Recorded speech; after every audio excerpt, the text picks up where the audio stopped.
എന്തുകൊണ്ടാണ് ഈഗ്രിസ് ബെറുവിനേക്കാളും powerful? Spoiler ആണ്, വാ ഡീറ്റെയിൽ ആയിട്ട് നോക്കാം.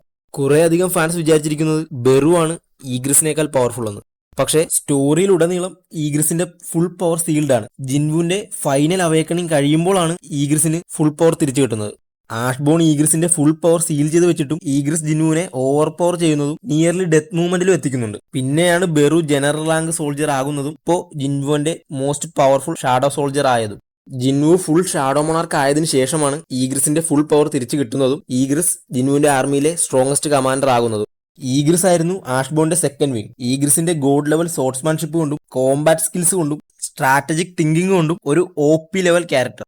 ഈഗ്രിസും ബെറുവും മാർഷ്യൽ ഗ്രേഡ് സോൾജേഴ്സ് ആണെങ്കിലും അവരുടെ പവർ ലെവൽ ആൾമോസ്റ്റ് സെയിം ആയാലും മൊണാർക്കിന്റെ ഇടയിൽ ഒരു ഫിയർസം റെപ്യൂട്ടേഷൻ ഈഗ്രിസിനുണ്ട്.